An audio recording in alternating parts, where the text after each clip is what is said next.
What's going on, everyone? How we doing? Welcome back to Animonium. Welcome to episode 2. I hope everyone is doing well. Two, two. so, without further ado, we're going to pretty much get right into it. We have a few topics laid out for you guys today. We're going to start off, though, with Shane's review of the Search for Tsunade arc in part 1 of Naruto. And I also have one question that I'm gonna ask Tom as well, and Shane can also partake in. But I have a question for Tom as well that we'll get into a little bit later into it. Something that I thought of about an hour and a half ago that I think would be an interesting Oh, topic for him and I to talk about. Um, but without oh further God! ado, let me get my That questions the open. way you started that is like auspicious as fuck. So, for the Search for Tsunade arc, what were your first impressions on Itachi and Kisame when they showed up to the Leaf Village? Did you expect such a power gap between Itachi and Kakashi? Honestly, no. Yes, I mean, since he's like the teacher for Sasuke, but at the same time, like that was a big gap. Like now we're starting to see and get into like the bigger tier scales and like, oh shit, okay, these are not like kids anymore. Like they are Yeah, going against the Hokage. So like this is nuts. It just motivated me. It blew me right up. I was ready.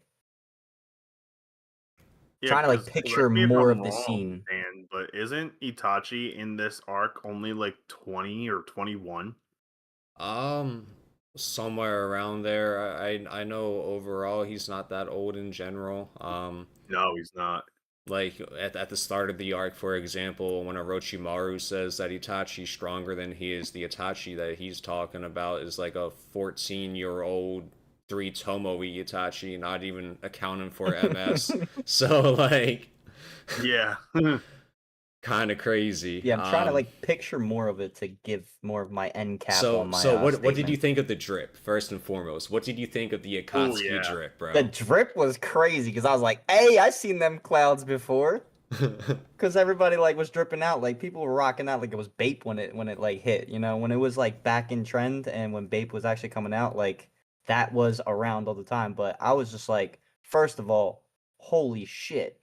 Second, I was like, he ain't that much stronger. Like, they're in the same. Nah, bro.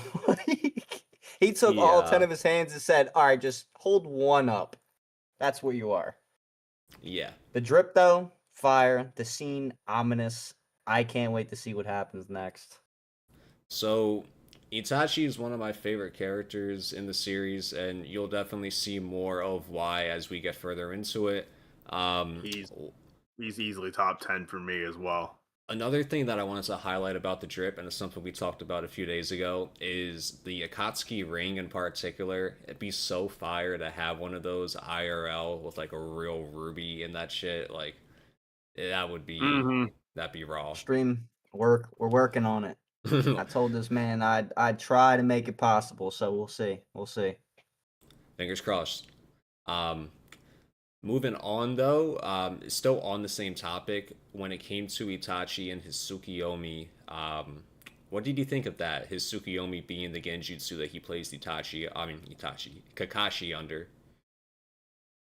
Oh, this another unexpected power development. Like I was just like, first, all right, it's like I put myself in his shoes and be like, all right, let me think jitsu.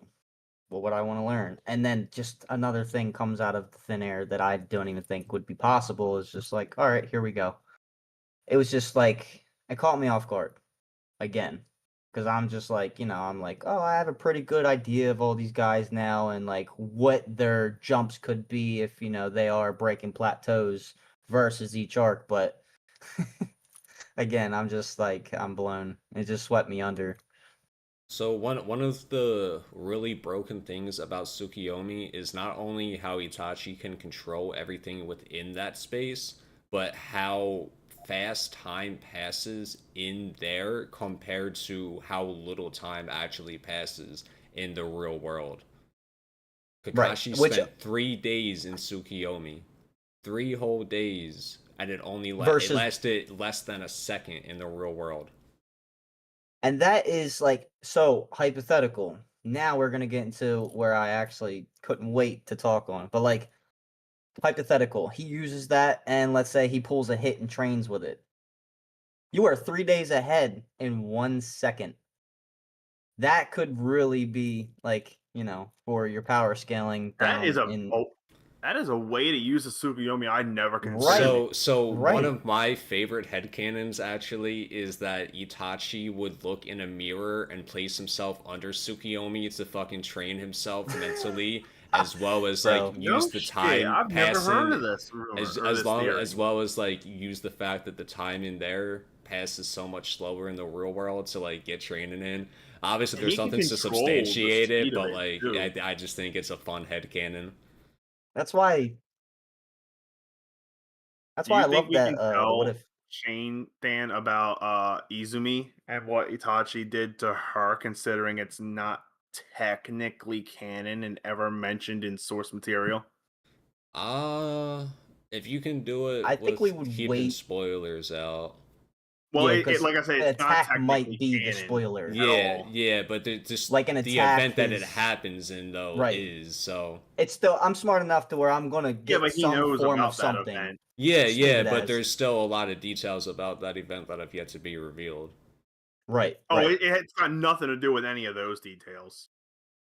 I'll just leave it, So, We'll Shane, wait on fun it. fact, Itachi's girlfriend Izumi, during the Uchiha massacre, he put her in a Tsukuyomi where they lived out their entire lives together before he killed her. They grew old and died of natural causes.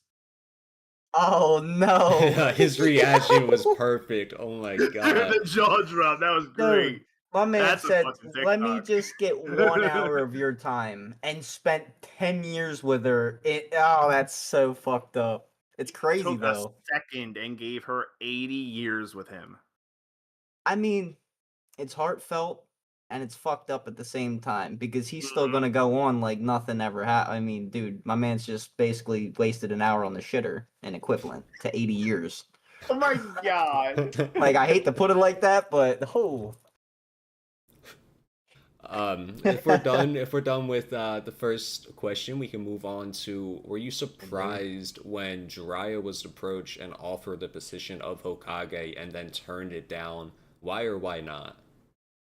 Yes and no. He's an odd character, bro. He just seems like he's really not like focused on being in with like he is so selfish in a way sometimes. Like, we watch him go on the runs and all that stuff when he's basically babysitting Naruto, like, hey, go do this. I'll be back. And he's like playing bad boss. Well, it didn't really surprise me that he said no.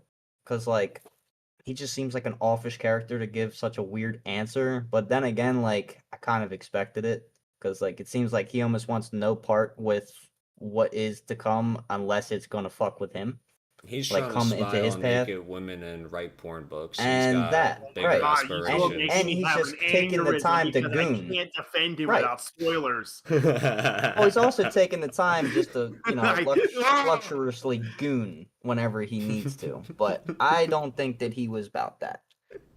Oddly enough, we have a ped that is a strong character. That's all I can put it as. move on. Move You on to got question three Foul before ready to crash before I out. pop a fucking gasket. All right. So I wasn't surprised though. what stood out to you the most during the interaction when Itachi and Kisame tried capturing Naruto at the hotel that he and Jiraiya stayed at? So everything from them first showing up, Sasuke showing up, Itachi over farming on Sasuke, and then Jiraiya Bro, showing up and then escaping at the end. I'm not gonna lie. Like, chat, bear with me here. Like, I'm not gonna lie. I swear on life, I thought we skipped an episode. I either thought we skipped an episode or I forgot about one entire day out of my week. And then it like finally kicked and I was like, oh shit, these are two different people. And then I was just like, I paid more closer attention when I got up because at this point I'm like falling asleep and shit. I'm like, I got up and like, and then I was locked in since I was just like, this is about to get shitty. It's about to get real. I remember when we were watching, there was one thing that happened when Sasuke used his Chidori against Itachi, or attempted to at least, and Itachi just pushed him to the side. Dude, the You way were Oh Itachi yeah, hit him in yeah. that scene is That so. that was another jaw drop you guys missed in live time, but I was pretty much like, oh, okay, this is where our new combatants are.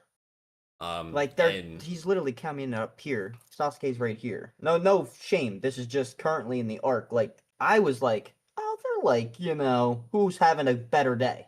Fuck mhm. no.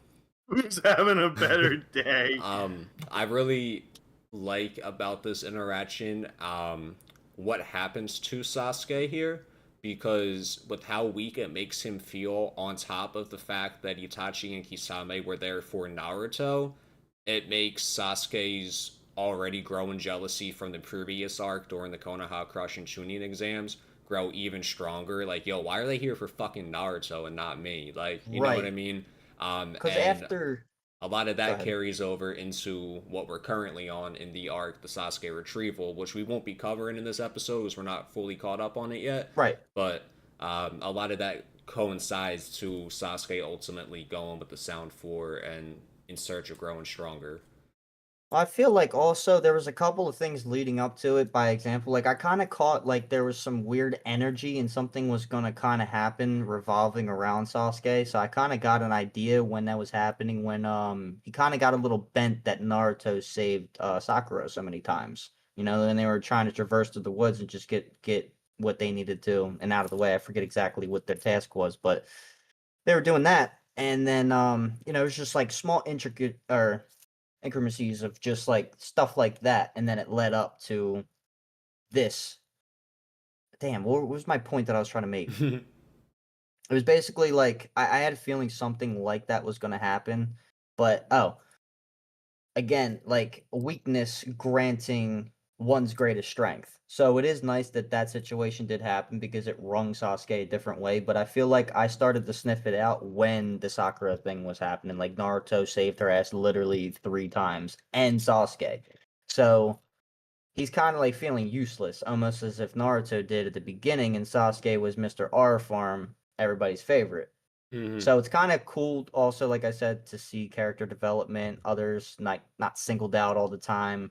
Kind of like Choji. Like I felt bad. Like I was just like, bro, like how are you gonna smack on him, bro? Like, Yeah, dude with the dog, like, just zip it. Like yeah, you were right about that, but yeah. that's That a thing that that that's a topic for the next arc. But yeah, Mm. Kiba's a whole bitch yeah, during that arc. Kiba, But Kiba, that's what his anyway, name is. Oh. Yapper.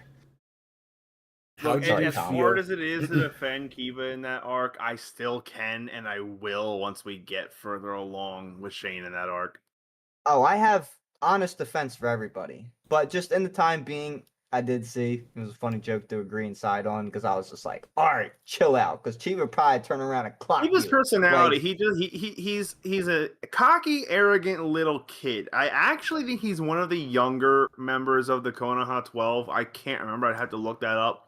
I think he's one of the younger members with a early spring or late winter birthday, and he shows his age in the way he acts, but he does have a lot of growth as a character later on, especially after this arc. This arc really is where boys became men. Popular meme thing to say about this arc, but it's so true. Before we move on to the next question, I just want to take a second to thank T King and V6 for the follows on Twitch. Welcome to Animonium. hey, Moving boys, Welcome on thanks. in. to Welcome in. question 4. How did you feel Takashi about 69. Naruto's Rasengan training and the ultimate final payoff of using shadow clones to hit Kabuto with it in combat? Let me get the first half of that again. How did you feel about Naruto's Rasengan training from Jiraiya introducing it to the Gotcha. process of learning it, and then the ultimate payoff of Naruto incorporating shadow clones to use it against Kabuto? So I thought it was badass. So I like how Naruto not only takes one of the hardest, not hardest, but a hard jutsu to learn. Turns around, does his, usual 3-day shit. And then when time is needed, finally uses it. But the fact that he actually moved it further and advanced it with a shadow clone with even chakra was kind of nuts. I love that aspect because it also brings more strength, and people really don't take Naruto as lightly anymore. Like, not too much, but I like to see him progress. Like I said, it's nice because at first, he was just like, "What? Huh?" Always getting saved. His Mm. clones were ass. He couldn't use them. Like he couldn't distribute them evenly. Like there's so many things that are just coming in together. His control of chakra. So I really liked it. I thought it was very avenging for him.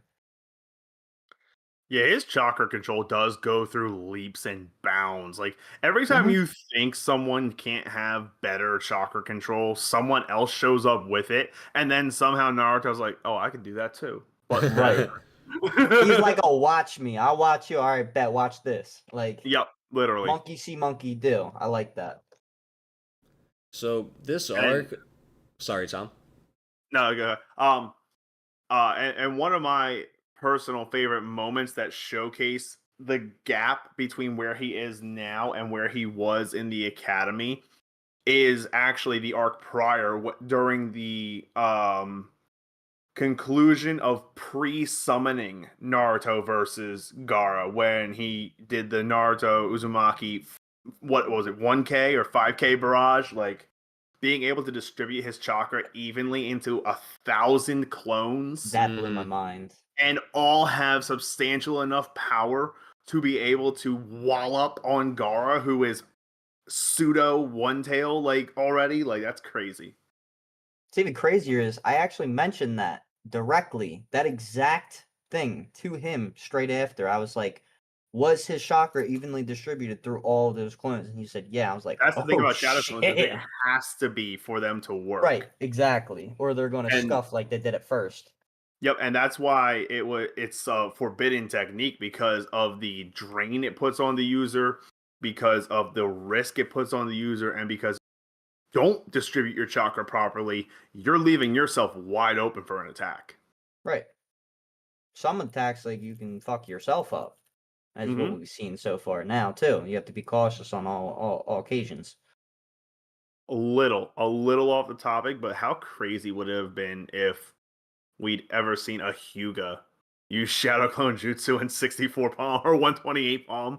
That should Bro, be crazy. for every shadow clone, it's just another 64 palms added to the Dude. rotation. Like We're pretty much playing what's the game? 2064 2048. or 2048. Yeah, fuck. I always call it 2064. So So this good at this arc, game. while having some of the more tense and serious moments in part one, also has a lot of like fun slice of life moments. How do you feel about the change of pace compared to previous arcs?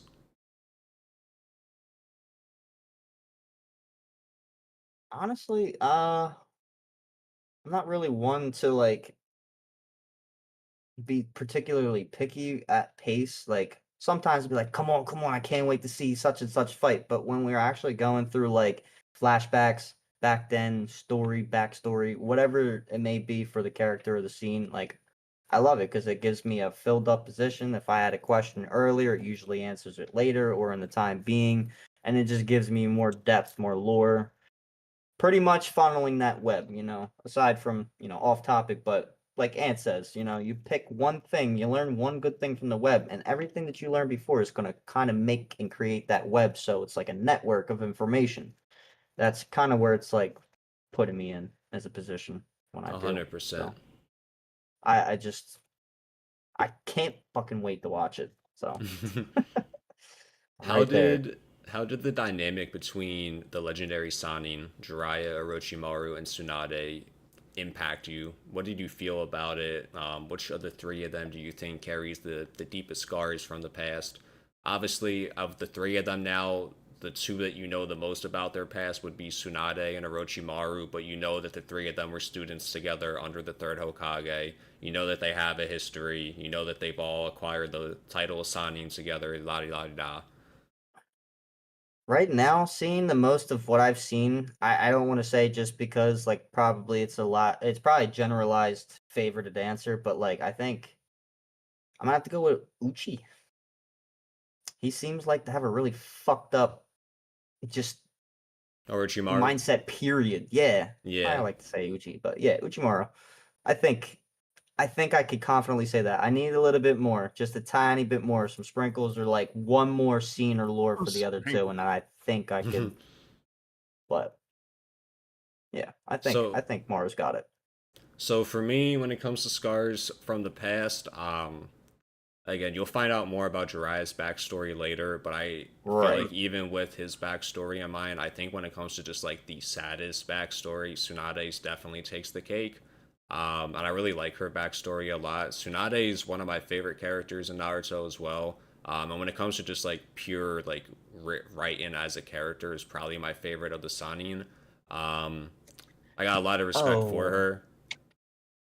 What? Yeah, Tsunade. she's How do you spell Tsunade? TSUNADE. TSUNADE. Yeah, her she Kishimoto cooked when he wrote Tsunade, especially with the tragedy of her backstory. I agree. I was mispronouncing her name, and I didn't know who we were talking about. Yeah, she's got it really fucked up. She definitely takes the cake because now I'm remembering the two boys. She's got that same feeling with these two. Shane's out here like Tsunade. It's just clicking, bro. Oh wait, say it one more time. Tsunade. Tsunade. Tsunade. Tsunade. Yeah, Tsunade. That's right. That's Tsunade. cool. All right, all right, guys. I'm Um, learning. Don't cringe out. the Sanin Oh, trust Showdown. me. Eventually, one of you is gonna have a pronunciation on something that's gonna make me go. Oh. Hookage. All right, let me chill. Tsukake. So the Sanin Showdown. How do you feel about it amongst other fights in the series? So the Sanin Showdown is when Orochimaru, Jiraiya, and Tsunade all summoned their summonings and squared off. The three-way uh, deadlock. it's pretty much as simple. Like it's common sense. I mean, you got the big three pretty much about to go at it. Like it was, oh shit, what's gonna happen? Who's striking first? Who's doing what? Like as soon as I seen all the summons coming, I was like, oh, you remember my? I was like, oh shit, here we go. Where It was do you nuts. think you would rank it in comparison to the other fights you've seen so far in Naruto? So even though like it was an atmospherical thing, there was the big three. I don't rank it the highest that what I've seen so far. Like I could even probably put the third Hookage is the one that died, right? Yeah, Against versus Maro. Orochimaru. I would say that that fight's even better. Well, yeah, Wait, I agree hey, with I'm that. sorry. The third what? Hokage. Wow. So There we that's when go. I do it. That's when I do it. If I have something in front of it, I don't really gotcha. But yeah, that I would probably be was my like, favorite. the third Hookage? What the fuck did he just say? But yeah, I would say even that fight takes it. I mean, shit. Even when Tsunade was like going nuts, like even that was a little bit more. Like I expected more. It was crazy to see these three kind of face off, but I kind of wanted it to go ape shit, almost like Gar losing control. Oh shit! Like what's gonna happen? Like nobody can predict this from this point on until we just watch. But it was up there. I'd give it a give it like an 8. All right, all right. That is you're something that, you're in for a treat if that's the kind of fighting you want to see. You're in for a treat tonight. Oh, I know. that He told me he tried to get me to stay up. I know. He told me about something that too. that I was like, you should have I stayed up. something that I definitely want to do after we get past part one, Shane, is which will probably be on the next episode, is do a topic where we rank or do a tier list on all the part one fights, like all the major fights at least. I feel like that Yeah, can we could we do a little skim. create a We I could lot do a of also quick want to debate. have skim. Shane rank all of the openings that he sees in part one and see where his favorites are compared to ours. All right, Bet. look, so Shane also operates a little easier. So Shane's gonna do a little bit more work after this podcast, but I want to get some stuff organized so I'm not sitting here scruffling for like my memory to hit that one photograph and I'm like, oh, I remember the scene. You know what I mean? I'm gonna get some stuff together after this, but I think it would be awesome. Awesome to do fight highlights too. Even if you want to do like highlighted fights, not the whole drug out fight, but we can kind of go through or however you want to do it. I like that. Hell yeah. So Jiraiya mentions the fourth Hokage a few times throughout this arc, both in who Naruto most reminds him of and with explaining the Rasengan as it was made by the fourth. Between what Jiraiya says throughout this arc, knowing that the fourth is who defeated and sealed the Nine Tails, and Hiruzen's fear and fixation of Orochimaru's fouled Edo Tensei coffin containing the fourth Hokage, despite the corpses of the first and second already standing before him, how strong do you think the fourth Hokage was? Holy paragraph, Batman. But good question. I would hate to make you read that off again, but I gotta like correctly answer the head of the Oh no, you're paragraph. good. You're good. So Jiraiya mentions the fourth Hokage a few times throughout this arc, both in who Naruto most reminds him of and with explaining the Rasengan as it was made by the fourth. Between what Jiraiya says throughout this arc, knowing that the fourth is who defeated and sealed the Nine Tails, and Hiruzen's fear and fixation of Orochimaru's fouled Edo Tensei coffin containing the fourth Hokage, despite the corpses of the first and second standing before him, how strong do you think the fourth Hokage was? I would say like, I mean, he'd have to be pretty fucking substantial. I mean, he like first of all, he sealed a nine tail. Dude, honestly, it sounds like the strongest character I've heard of yet.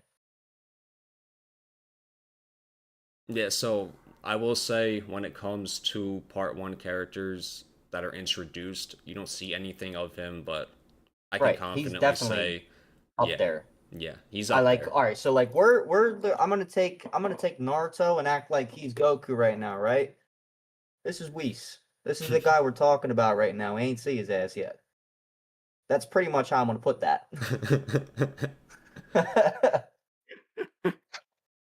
I, I don't know I why they just reminded me of the old cringy YouTube videos like Naruto versus Goku and the Chunin I do exams. remember. So not accurate. I definitely Right? can't wait for you to get further caught up and see what the series has to offer when it comes to the fourth Hokage plot point.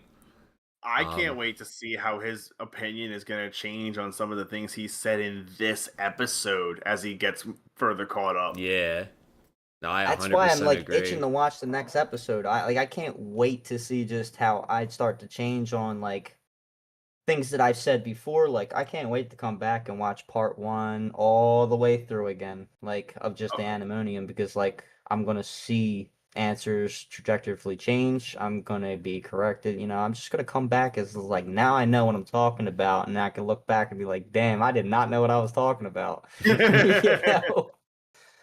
Luffy. So, how did you feel about Tsunade's growth from the start of this arc when she's first introduced to the end of it? Ridiculous. She's almost like a role model for some of these people to me. Like Honestly, one of the best single arc character growths I've ever seen in right, shonen, especially, but anime at large. right. She's badass. She's nothing to fuck with. She's got a sweet, caring, humble side. She knows hell. She's came from it back, still lives through it as if it was purgatory, and is represented one of the strongest characters that we have, currently right now. And she's slowly Yeah. beginning to be one of my top fives. Like I fuck with her individually. Like, come on, bro. She's strong as shit. Like she literally crumbled the wall as if it was a fucking wall of sand.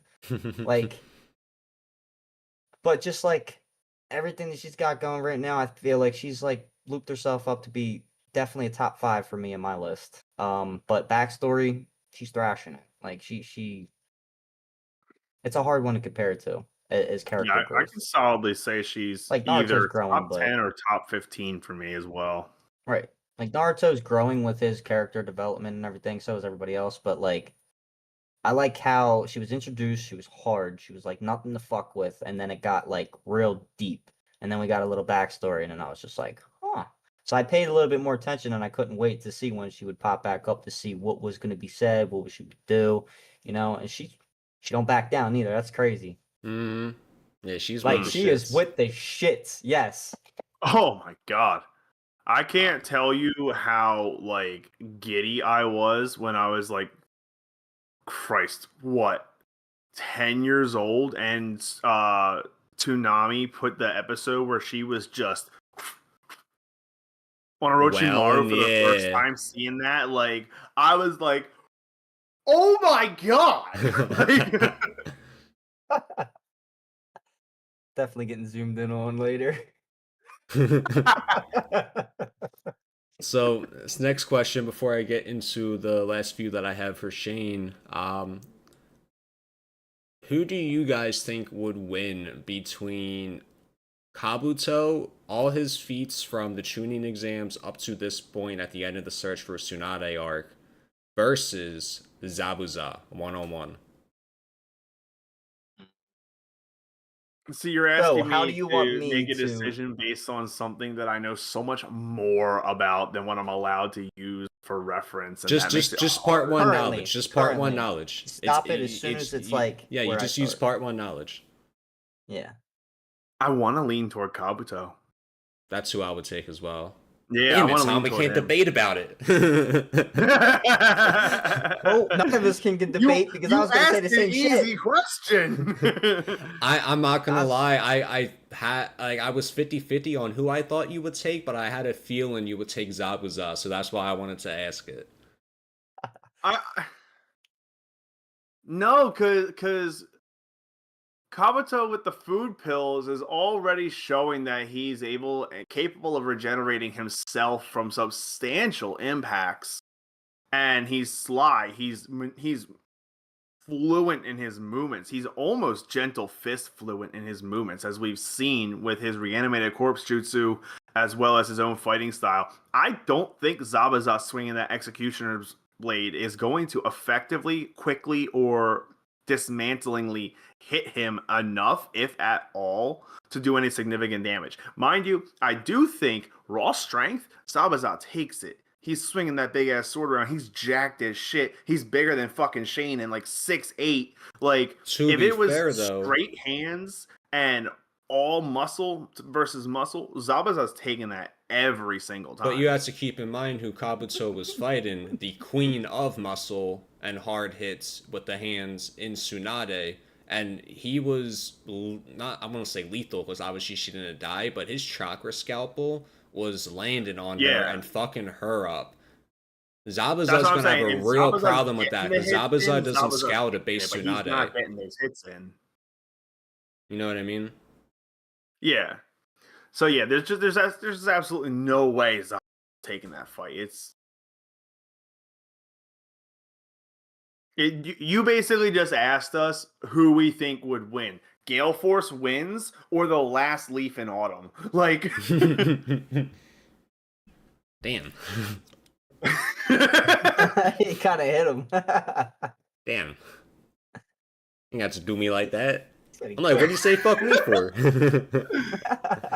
Alright, Shane. How do you think Tsunade will perform in the position of Hokage? Amazing, but something tells me she kind of doesn't want it. that's the thing about good leaders, though. They never are the Yeah, ones they who they want they the job. don't. Yes, exactly. They're fit and given it because there is no other fucking like. You have a really solid point there. That's a really good critical thinking, like for anything that has to do with a leader. But she would But you be know what makes probably a the better best leader? as of The right ones now, who since don't she's want it and know when to give it off to someone else who right. doesn't want it. Jiraiya. I don't think he's gonna take it neither. No, but he could swear to God, I will die on this hill. Could have been the best Hokage in Leaf history.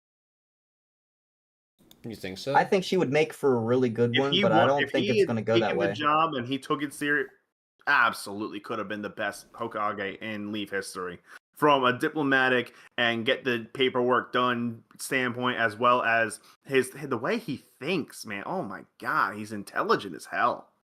So I can't say much without spoiling things for Shane, but Tsunade actually is my favorite Hokage when it comes to that, and a lot of it has to do with just how much of an impact she has on Naruto's generation in particular. That's all I'm gonna say on that. I don't think there's any other Kage. I mean, I think Jiraiya, if he was Kage, would have definitely made some exceptions that Tsunade made because of his relationship with Naruto.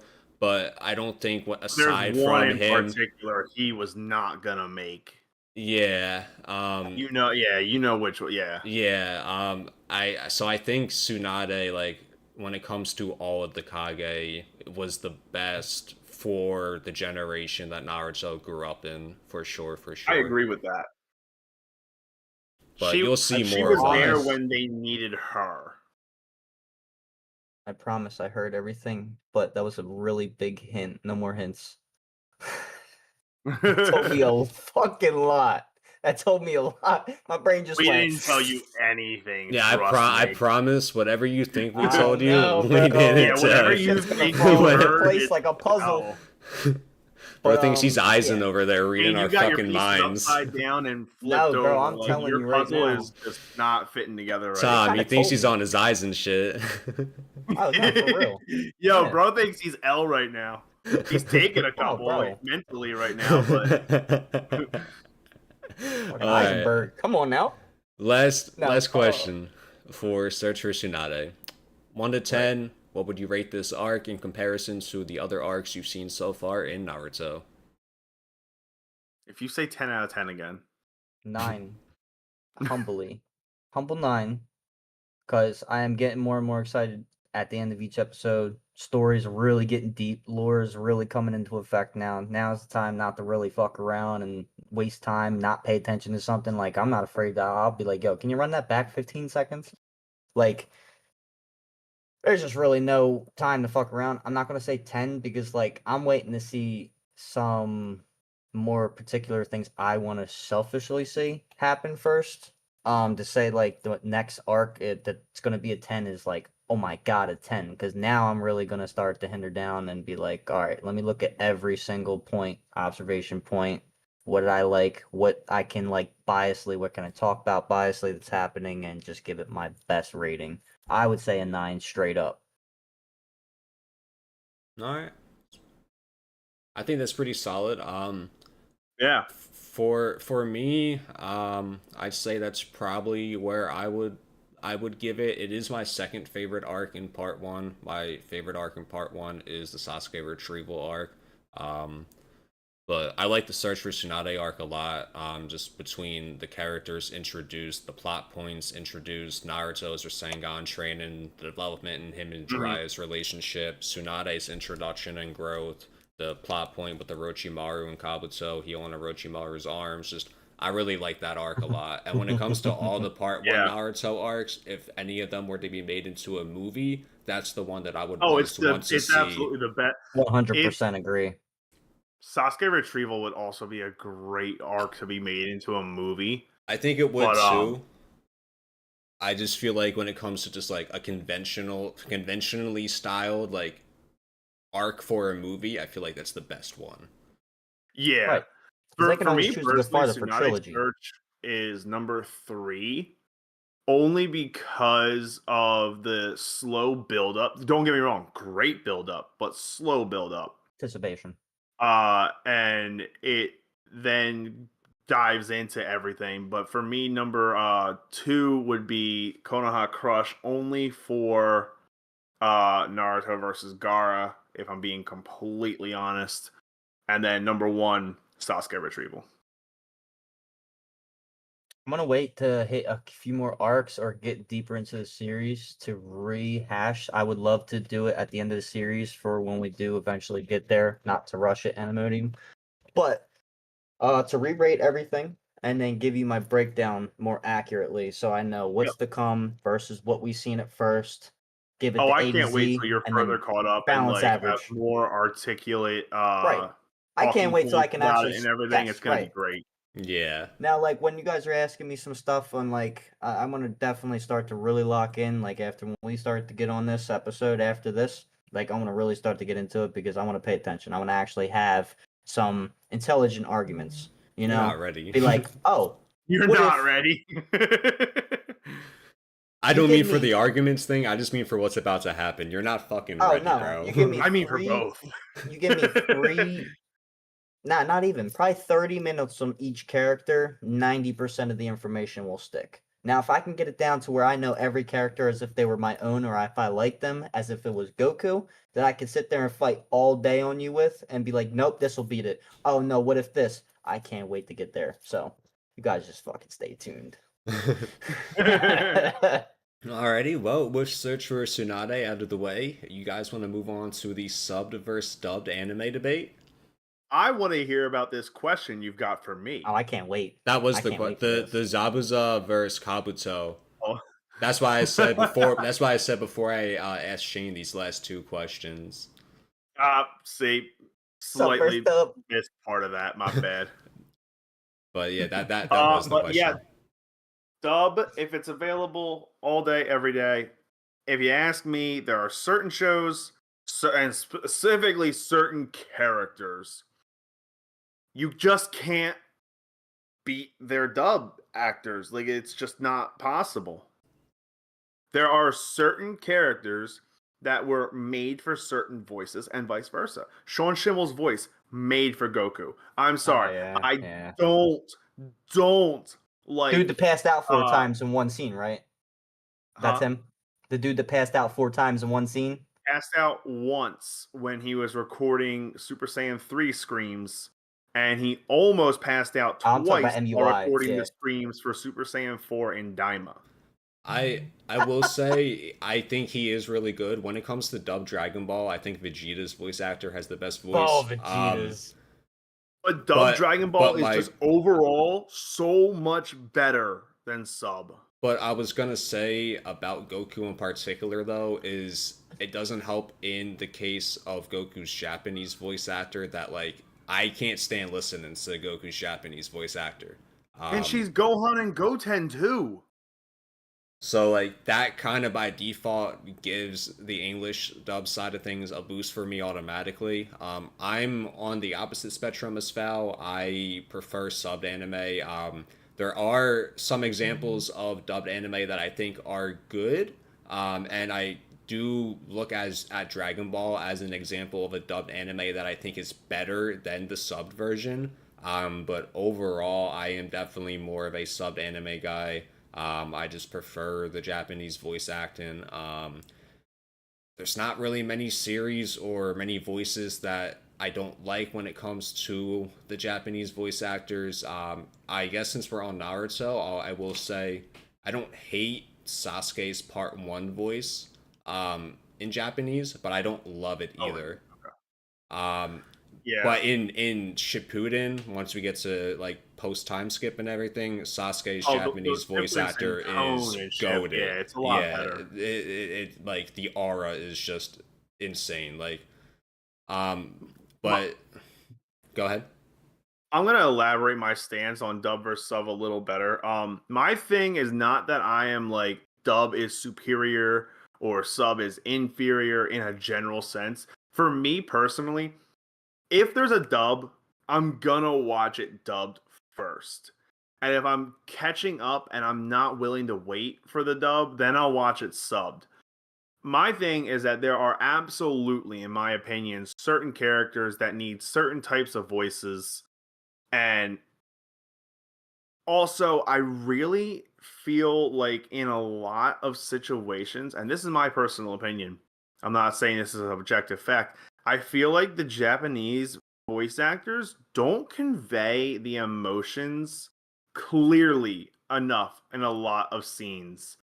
I can't think of one particular one from Attack on Titan off the top of my head, but that's the anime I noticed the most where my opinion of that comes into play. I feel like the dub does so much better of conveying those emotions and those feelings with every speech, every scream, every moment, especially Levi. Holy shit. Than the Japanese does. And some dinkier animes like the 12 episode series that are like these fucking weird ass concepts happen, and you know what I'm talking about, the really short ones that are an easy binge. A lot of times I feel like their dub versions do a lot better in showing those emotions as well. Kisniver. That's one I was thinking of. I couldn't remember its name. Kisniver did great with that. I can agree with both sides of that. I'm not gonna lie, from the little of anime that I have watched, I am subbed. The dub's cool. I definitely get it when it comes to the emotional, the vocal, focal points, the change, the pitch, the emotion that gets thrown into a lot of things. But if anything, I feel like subbed when it was for like Dragon Ball Z standpoint, for instance. I watched the dub first, like he did, stopped halfway, still watched it both of them all the way through, but I stopped dub halfway and went to subbed because I was like, ooh, this is like kind of more rugged, you know? Like a lot more kiddish things were left out. It was more to the point. Piccolo, when he was training Gohan, like he was like kind of like a dick, and I was like, oh my god, this ain't nothing compared to dub. Like that's like I almost thought it was like the adults version. You know what I mean? But there's a lot more that you kind of have to pick up and use your head, or like that type of what's it called, like perspective for, you know, your reception, and be like, oh shit, that was an emotional moment. Oh shit, that was dark, rather than, you know, oh hey, I'm Goku. You know what I mean? Like it's very SpongeBob to like what was like a grown show that we had as South a Park. teenager. Yeah, right. It was like that to that. So in a sense, it seems more intricate to me, more accurate, more rugged, down to like the old day. Like, oh, we ain't gonna take that shit.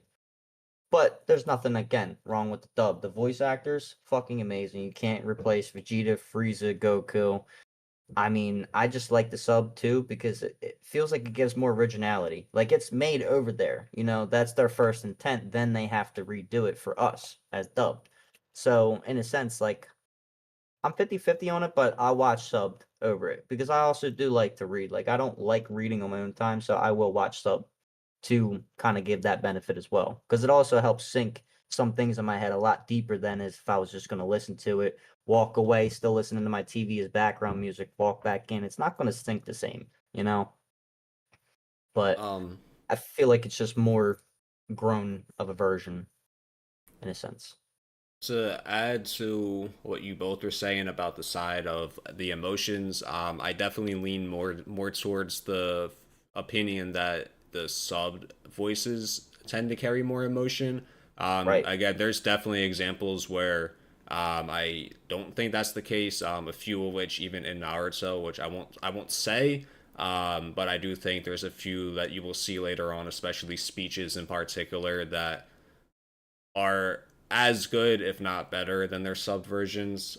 But just in general, I feel like the Japanese voice actors harness the emotion of the characters a lot better more times than not. It's proper, it's more strict, it's to the point, you know, they're not like really going around or beating the bush. It's so funny too, because like culturally you can see how it funnels itself into the series and almost makes it completely different when it's the same shit. Like, you know, like somebody over here in the burbs talking back to his mom. Well, somebody over there, that's not happening. His mom's with the fucking belt, you know? It's just it seems like that was the difference for me. Like it really just I don't even know how else to explain it. I think if you understand what I said from the first point, you'd get what I mean. Yeah. I just eh, It's more like strict, Dan you was know? saying, Chris Sabat though, he has a host of characters: Right. Vegeta, Piccolo, Tien, But we can't get Yami, into that then because then that's individual Kuwabara. passion. Like then that means that oh, if that person was more passionate of their character, then they can be as good as this character. Then it's just like a whole nother like, you know. But I get what you're saying, 100%. I feel like if you love the anime enough and you feel like it's worth watching it more than once, give both a try and just see how you like it in your own opinion, you know? I go with Yeah, sub though. The sub's awesome. That's where it comes from. It's originated in that language. I like it's more discreet. It's more to the point. It's like almost like militant, you know, versus kid show.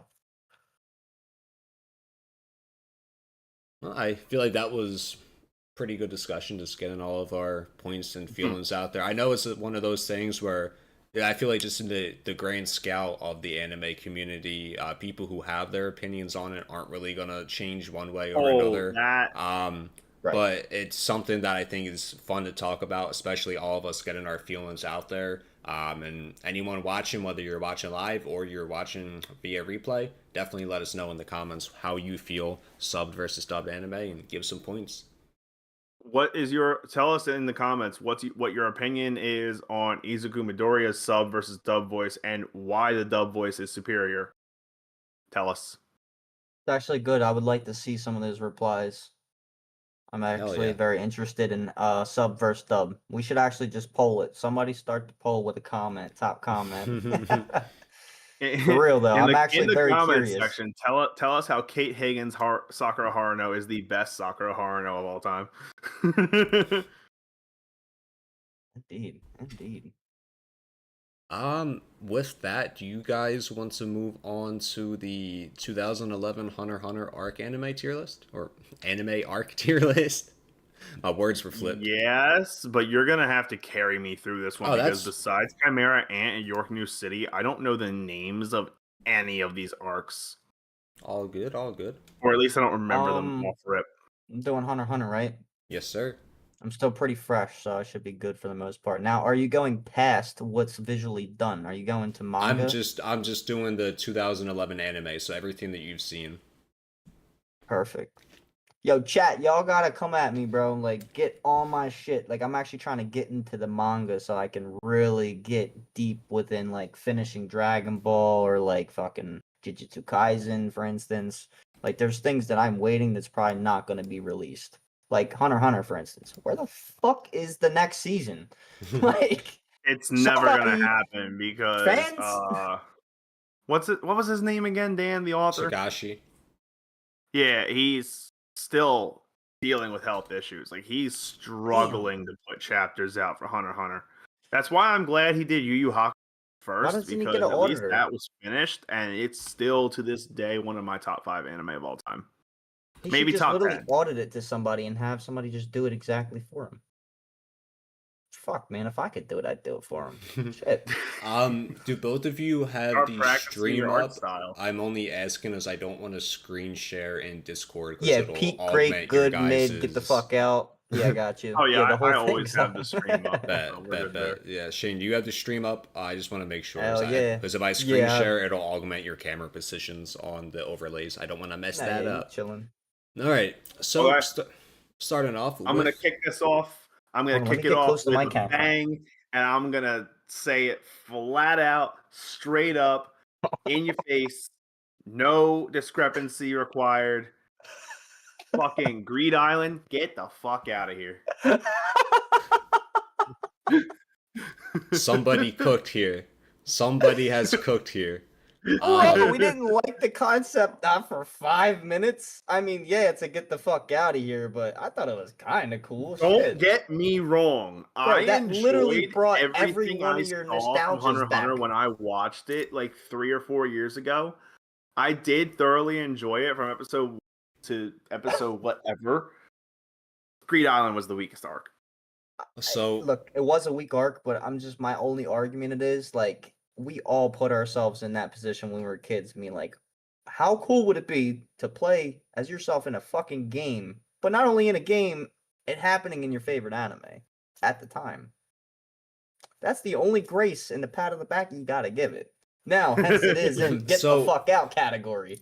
So for me, I will say, for reference, anyone watching, the last time that I had watched Hunter x Hunter prior to Shane and I watching it about a month and a half, 2 months ago, was about 2.5, 3 years ago.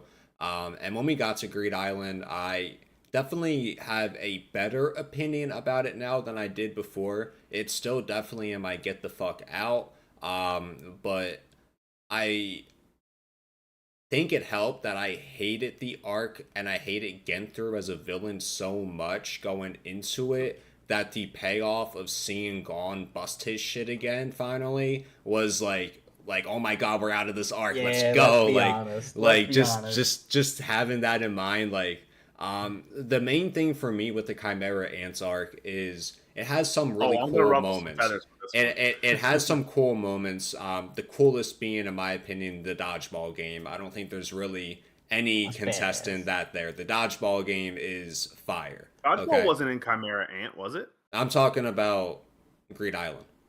Oh, you said Chimera Ant for a second, so I thought you transitioned. Yeah, no. Versus No, though, yeah, has I no was fucking comparing it. stand. It has Oh, no I picks missed the word compared, bro. versus. So with Greed Island, the main things for me that take away from it is the arcs that it happens in between of. So you have York New City prior to this. You have the introduction of the Phantom Troop. You have Kurapika's whole being the protagonist and his storyline, his fight with Ubojin, Gon Killua and Leorio and their involvement. And bro, you get into this arc and you have fucking Genthru. You have Genthru and his little goons, okay? Fucking get through. Okay? You go from Crollo to fucking Genthru, okay? Crollo bitched at the end. From there, you go from Genthru to Mariam. Yeah, yeah. Mariam was he was such an odd like entity. I actually So liked his diversity. on top of that, I just wasn't a like the card system doesn't bother me per se, but I don't like how we're still learning stuff about Nen technically up to this point, and then they throw in this card system, have all this different shit explaining it. It's not the most complex thing. Like I'm not gonna sit here and say, "Oh, I was confused by it," but it's a bit convoluted at the same time. Mhm. And then it's just gone after that. No pun intended. It just never comes back. Okay. Um, I mm, so because of that, it's just and the lack of redeemable moments for me, I rank it at the bottom of my Hunter x Hunter arcs in general. Again, it's slightly higher for me now than it was before, but it's still going to be at the bottom of my list. I So guess the only going off that yeah. last comment, I'm gonna ruffle some feathers here because for me, this arc is higher than where it was before as well. But it's still at the But bottom. it was hard carried by one single moment that was roughly 15 minutes long. Oh, I wonder if I could pick Chimera this one Ant out. goes in good, not a single frame higher. Wait, hold on. It's We're gonna very get to Chimera, and I want to do it in order. We're already way out of all order right, with that's Great fine, that's Island, fine. so that's a crazy take, by the way. Well, the only So thing with Greed Island I think was cool was it was convoluted, but I feel like since it was duller than the rest of the arcs, it had kind of kept me in the game for a second because I'm like, oh fuck, well I might need to know what that is later, so let me lock in. It was a okay, cool concept, but yeah, bottom. So the first arc of the series, the Hunter exam. I'll let you guys say what you both feel about it, and then I'll give mine. Oh, God, a Hunter exam arc. I really don't remember a lot of it. Like I said, Hunter, I binged it in its entirety in maybe a week, and it's like a it 20 was like second 3 or rundown. 4 years ago. The Hunter exam arc, it didn't leave an impression on me. Like, like York New and like even hold on. I don't remember much about York New either, but it left an impression on me because I'm like, oh shit, let's talk about York New. Hunter exam arc, I'm like, okay, that happened. Izumi was kind of there, sort of at one point, and that's really all there was You to mean it, in my Illumi? opinion. I'm gonna Illumi, yeah. say good. I want to put that at good. I agree it was good. I'm So trying to remember everything that happened. for me, I'd personally have it at great. Between the introduction of Gon at the start of it and it setting his goal pretty straight away, but Oh yeah, put that at great. immediately introducing a short term goal at the same time. It's established right away he wants to become a hunter and meet his dad. Blah blah blah. But Right. the first step is get into the hunter exam. Then he has to pass the hunter exam. Then there's all these other small goals that he has to overcome throughout the series to eventually reach that big overarching goal. And I like how they start that concept off right away. I like the introduction of Leorio and Karapika, especially with how they were kind of beefing at first, and then when that storm Yeah. comes in and they work together, they're like, oh, you know what, you're not that bad. And then as the arc goes on, they genuinely become like they become boys. Like, I um, loved their dynamic and how it didn't stay rival, hate each other, gimmicky, but it merged into a genuine connection of like, yo, like I would fight for you. mm-hmm. It's crazy how you um, say a few words and remind me what happens, but I was gonna say great originally. I would probably, yes, put that at great. There was a lot dumped in the hunter exam and well done. so aside from that stuff, once you actually get to the like starting room of the exam, few characters are introduced. Even if they're not like fully shown yet. You know, Hisoka's shown, Illumi, although you don't know it's Illumi. A few other characters like Hanzo. Then you have fucking Toonpei, okay? This dude is the biggest bitch in all of anime. His whole purpose in life is to just ruin the life of rookie aspiring hunters, okay? Nobody You'd likes have to see the Toonpei. image. Oh, Uh, what's this guy's name again? his nickname is the Rookie Crusher. He sounds like an asshole. He's that old dude who's taken the hunter exam like fucking 36 or Oh 37 yeah, the times and dude never that yeah, passed. I know you're talking Fucking, you about. mean Yeah. Tompa? They pronounce it Toonpei in the Did they? Oh yeah. shit. Yeah, because I'm looking at his face and his name, and the fact that it's spelled Tonpa, I'm like Yeah. Tompa, and then if they did say Toonpei in the show, that's weird. But yes, I know exactly who you're talking about. This guy is fucking bitch. Aside from him though, you also have Put him under. Get the fuck out of there real quick. Just to exemplify how much he alone drags the arc down from peak to great. No, so he's a bitch, but like I don't think he drags the arc down No, by I any was means. joking, but You always I need feel like if you always need a anything, he hater. adds to the arc Yeah. because of the Oh, dynamic that absolutely, yeah. it brings to the main squad that we're focusing. But after he is introduced, Killua. Need I say more? Need I say more? Killua Zoldyck. Go.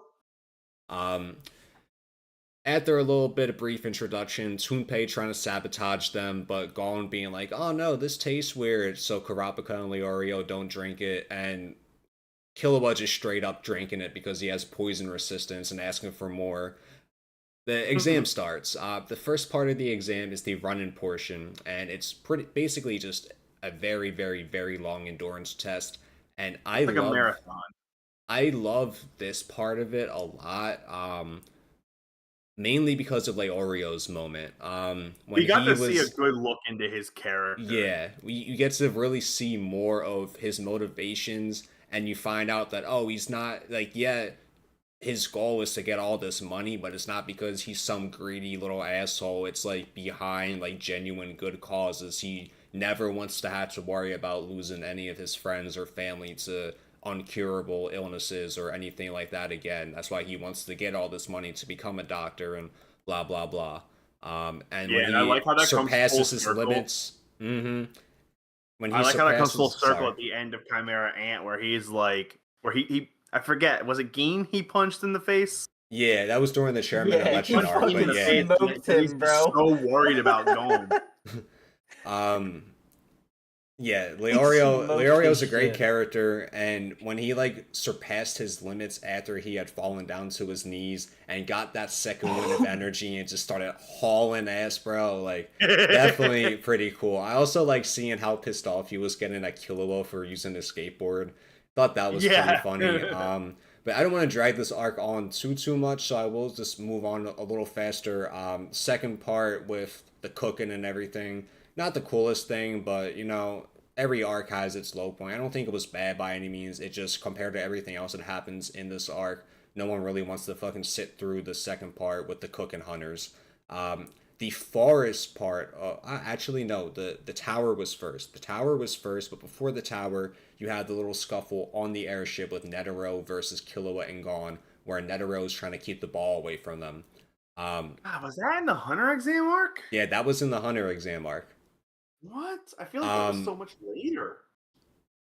I think it's a really nice insight into the potential of both Gon and Killua as well as their personalities early on, where Killua realizes, he has his fun, but he realizes pretty quickly, like, yeah, this isn't happening, and leaves to go and get some sleep. But Gon, on the other hand, is like, yeah, I know I'm not going to get the ball, but I want to limb by limb make him use his left hand, then his right hand, then his right foot, you know what I mean?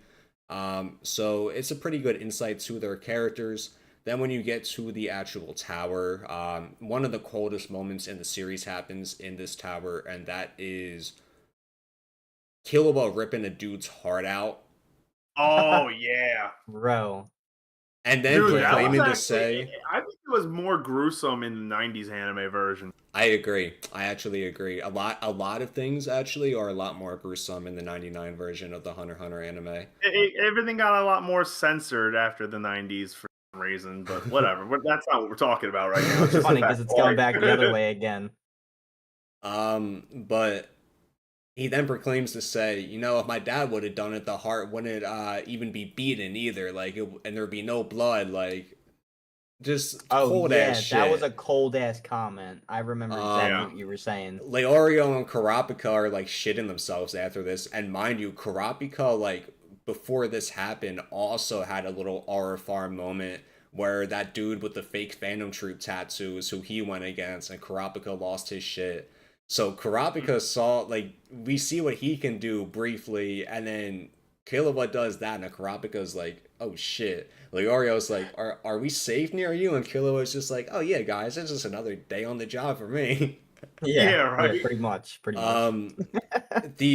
forest. Don't piss me off, and you'll be okay. The forest section of this arc, where they have a target with a badge that they had to get.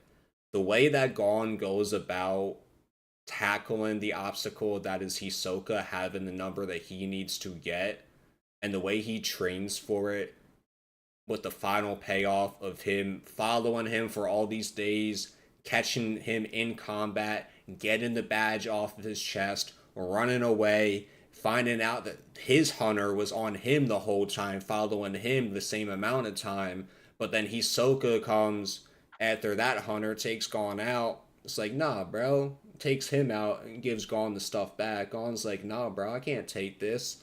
But he can't give it back, obviously. Hisoka's like, give this back to me, like, when you're strong enough, blah, blah, blah. I love that whole dynamic between Gon really having to surpass his limits. And don't forget, Hisoka educates us on the fact that it's got the properties of bungee and gum. Bungee gum. I say this like 5 times a day. Ask him. Anything that is remotely near fucking gum. I just imagine walking around at work going, bungee gum. Dude, I did it at work. I was like, oh, Shway, you got bungee gum? He didn't know what the fuck I was talking about. It's got the properties of rubber and gum. I really like Killua's moment in this arc where this group of brothers is chasing him, and he no-dips them, gets the badges, and separates the two that he doesn't need by throwing them in the air. And the whole time Hanzo, the ninja guy, is watching, and he sees Killua throw the badges, but Killua's sleight of hand was so fast that Killua threw the one that Hanzo thought he had to get in the complete opposite direction. So Hanzo went the complete other way to find that, and then realized, like, oh shit, he swapped them out last second. I didn't even realize.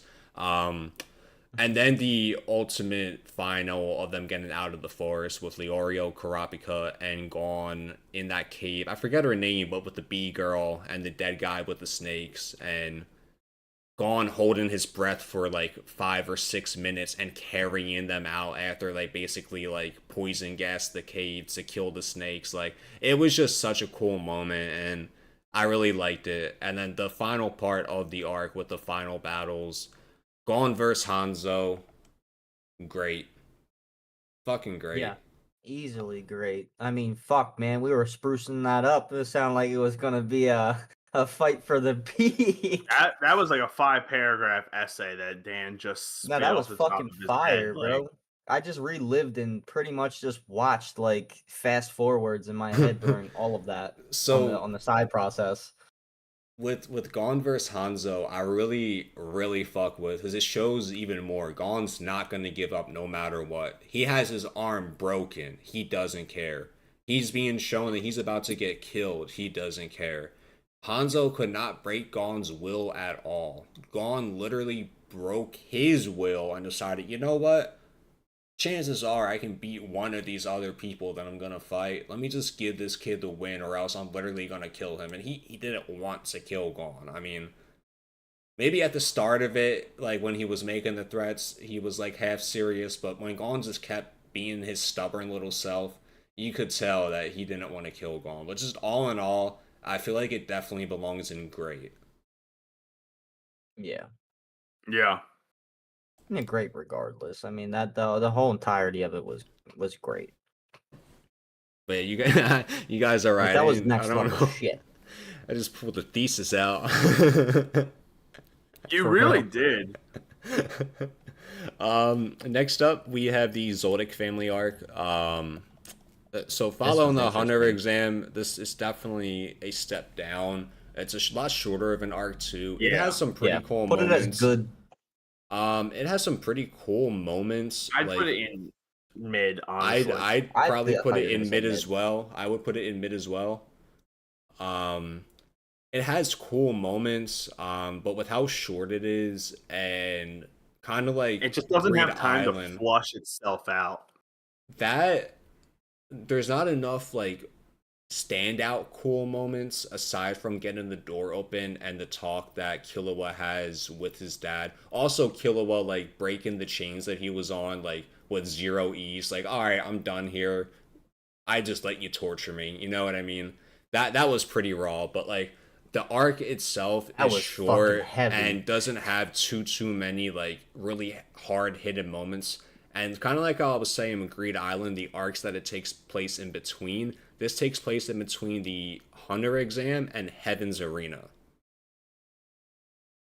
Well, honestly, the only argument that I could say is like it's Killua's family, and we don't know shit until it happens. So yes, it is swift, silent, and brief, almost as if Killua himself.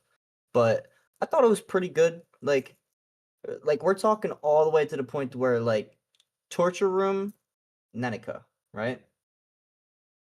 Or is there a separate? Is there an arc division in So between so that? this is that's the last arc. That's the chairman election arc. The Killua family arc is one, or That the is Zoldyck family arc is after the Hunter exam when mid. Illumi. That's another thing I forgot to mention about the final part of the Hunter exam. Illumi revealing himself to be the dude with the pins and needles Right. and everything, Yeah. and basically making Killua snap, kill one of the participants of the exam, get disqualified, and then go back to the residence. But yeah, I just feel like overall it's a Yeah. pretty mid arc. Right. It would need more time. Like I agree entirely with what you guys said. You know, it just needs more to it to have it play out to be good. So Heaven's Arena, Fuck. this arc is a lot of fun. So this arc introduces us to the concept of Nen, which is the power system in Hunter x Hunter, the basics of Nen, as well as some really cool fights. I mean, this arc is literally just straight Great. hands and Sorry. important series information. This arc features Gon versus Hisoka, which isn't my favorite fight in the series. But it's definitely up there. It's a very cool fight. Seeing Gon try to pull out all I the punches, loved Golem versus Hisoka. I'm not even gonna lie. and even down to like them learning how to use Nen. They get to the 200th floor, and Hisoka's sitting up there waiting, flexing his Oh, they Ren, fucking flexing crowd. his Ren to not let them in, and it's basically piercing them like the cold ice from a blizzard. And Right. they have an hour to learn how to defend against this shit. They go back to Wing's apartment. they lock the fuck in, and they come back and they walk through Hisoka's aura. Like, Mm-hmm. bro. And then you even have Wing, like, because Zushi was like a little depressed about how Gon and Killua like were clearly leagues ahead of him, even though he'd been training for so much longer. And Wing's like, "Don't worry, dude. Like, you're 1 in 100,000. Like, you're a very rare prodigy." Those two, I however, feel like they're Zushi was wasting potential.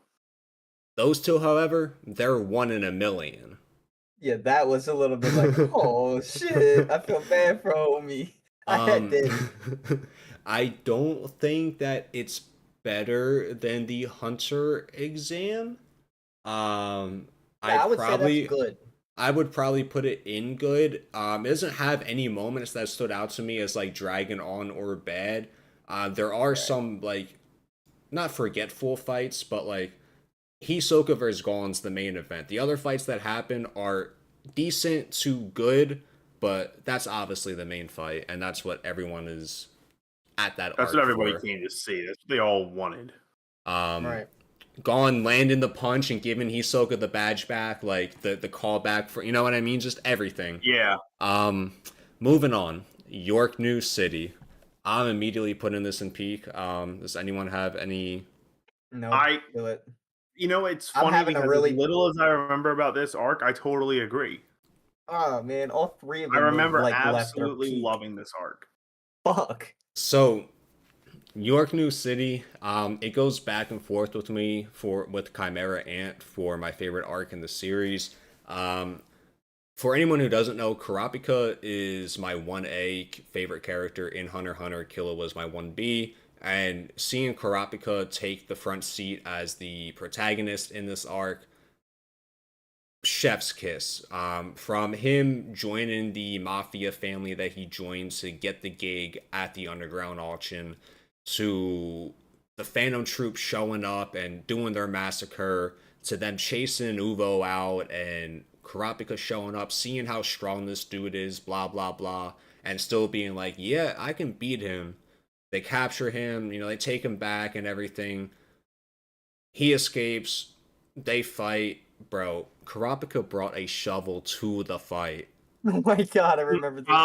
He brought a yes, shovel yes, to the yes, fight, yes, bro. that happened. And like, don't get me wrong, Uvo, like, he didn't get bitched, but like he at most, Yeah, like that even was disrespected. before the Scarlet Eyes came out, like Kurapika was like clearly the stronger combatant just from like Oh an yeah. overall standpoint. Not like physical like hit strength, when it comes to that, by the way, Uvo was the physically strongest member of the Phantom Troop.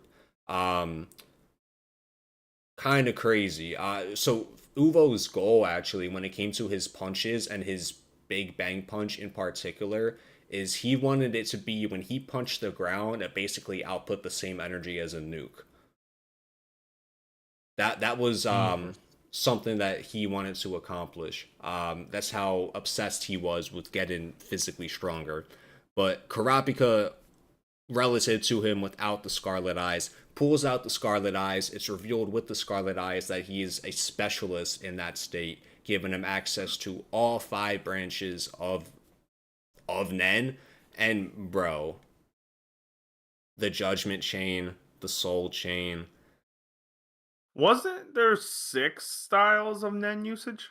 So there's 6, but Specialist is the 6th one. Specialist is when Oh, you have okay. all the 5 other ones. Gotcha.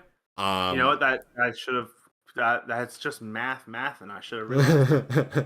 but like that shit was so cold. And then even the subplot of Gon and Killua and Leorio trying to make money so they can buy a copy of Greed Island, and then them getting involved with the Phantom Troop stuff, and the way that they outsmart the Phantom Troop in the hotel lobby with the lights going off, and the way that they communicated between Leorio and them to even get that point across without any of the Phantom Troop members knowing that they were even like correlated with each other. Amazing.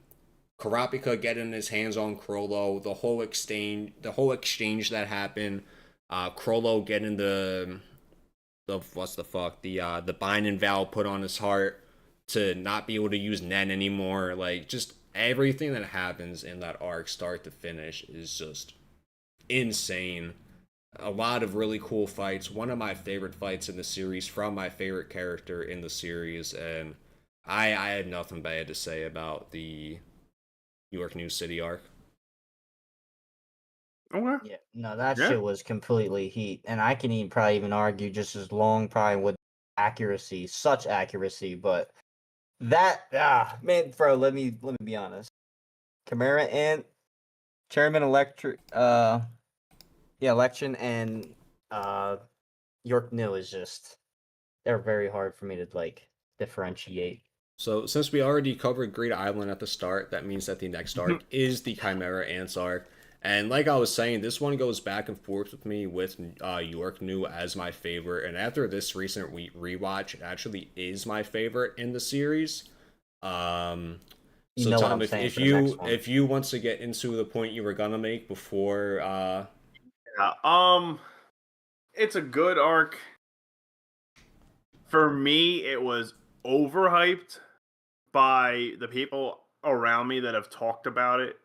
In fact, there was even once upon a time where you, Phobic, said you felt it was overhyped.